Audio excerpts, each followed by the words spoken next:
ఇది ఒక ఇంట్రెస్టింగ్ వార్త వెంకటరెడ్డి గారు. తెలంగాణలోనూ బాబు పాలనే. ఏపీ నుంచి లోకేష్ సిగ్నల్ ఇస్తేనే కదులుతున్న తెలంగాణ సీఎంఓ. కాంగ్రెస్ ఎమ్మెల్యేలు డీసీసీల గోప్య నివేదికల్లో సంచలన ఆరోపణలు. కరెక్ట్ అయిన ఎట్లా ఉంటుందా? చివరికి రేవంత్ రెడ్డి గారికి అప్రదిష్ట కదా, లోకేష్ గారు చెప్పినట్టు వాళ్ళ ఆఫీస్ ఏంటంటే ఆయన చెప్పినట్టు వినాలి కదా, లేదా ఆయన ఓపెన్గా ఏమైనా ఇచ్చేసాడు ఆఫరు?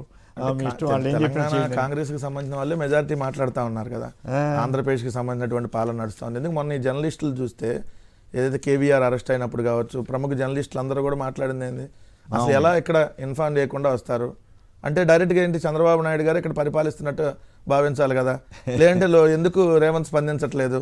ఒక తెలంగాణ జర్నలిస్ట్ని, అది కూడా అతను ఎక్కడ తప్పు మాట్లాడలే, కేవీఆర్ గారు వచ్చి ఒక వాళ్ళ భార్య మీద కేసు పెట్టారు ఉల్టా.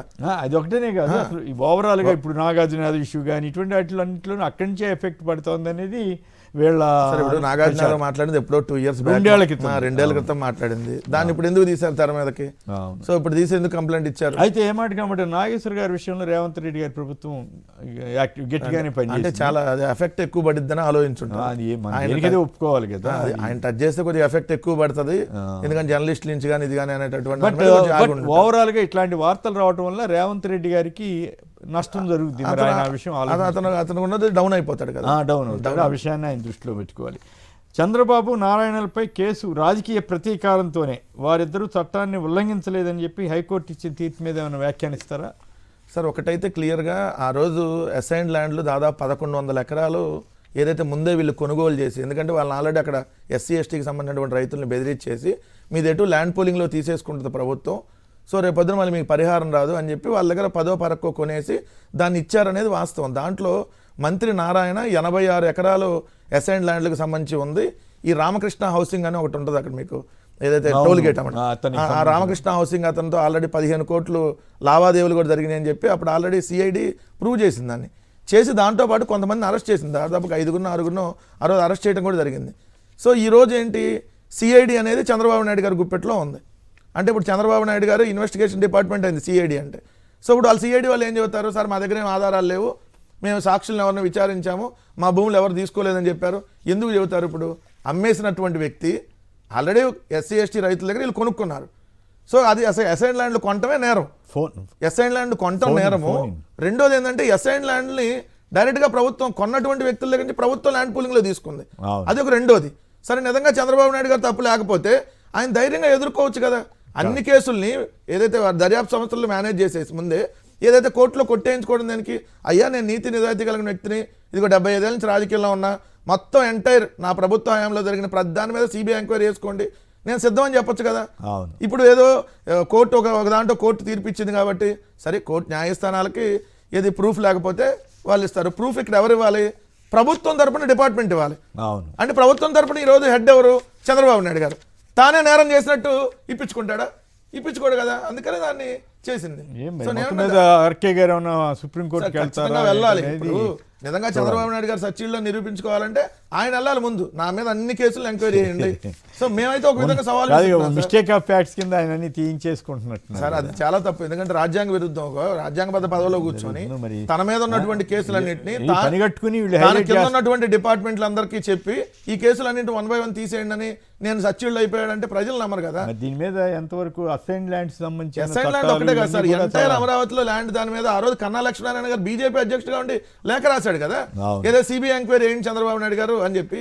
ఇప్పుడు మేమంటుంది కూడా ఏంటి, మేము ఆల్రెడీ అసెంబ్లీ నుంచి తీర్మానం చేసి పంపించారు సిబిఐకి, రైట్, మరి రాలేదు. ఒకసారి న్యాయవాది, ప్రముఖ న్యాయవాది పొనక జనార్దన్ రెడ్డి గారు ఉన్నారు. జనార్దన్ రెడ్డి గారు నమస్కారం.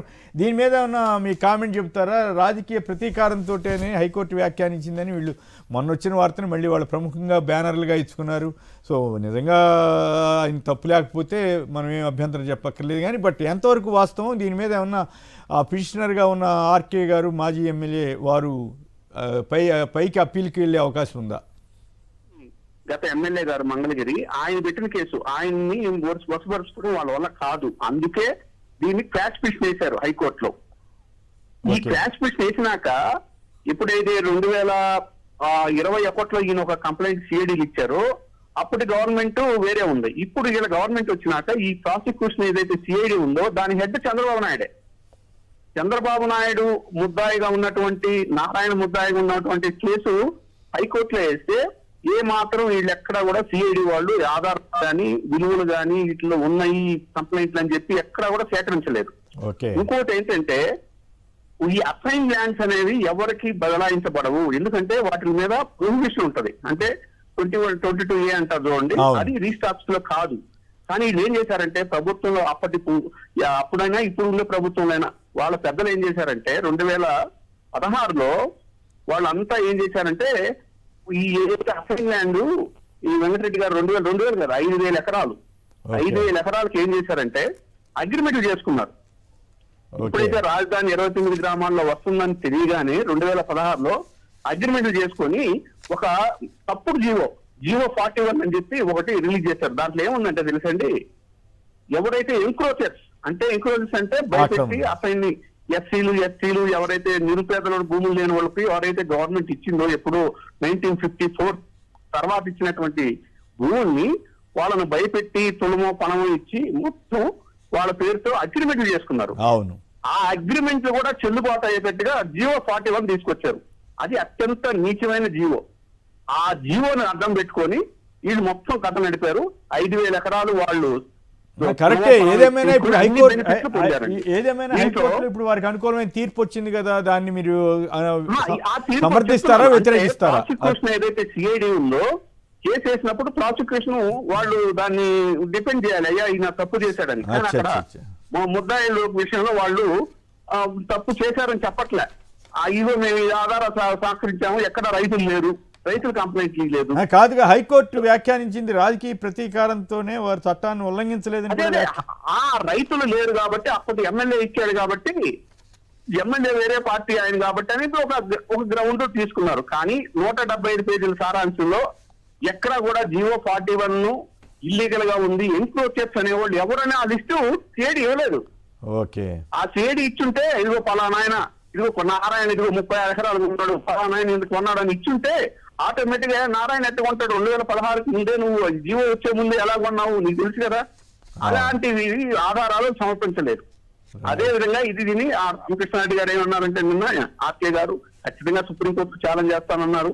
సో దీనివల్ల ఏంటంటే పేదలకు జరిగిన అన్యాయం అన్ని వాళ్ళు చేసేదంతా కూడా ఏంటంటే చంద్రబాబు పాలనలో ఏదైతే నిరుపేదల భూములు ఉన్నాయో మొత్తం కొట్టేశారండి, ఏమీ లేవు. ఇప్పుడు అవి ఎన్క్రోచర్స్ గా ఉండే వాళ్ళని చూపించి వాటిని అన్నింటినీ రిజిస్ట్రేషన్ చేసుకుని అన్ని ఫలాలు పొందుతున్నారు.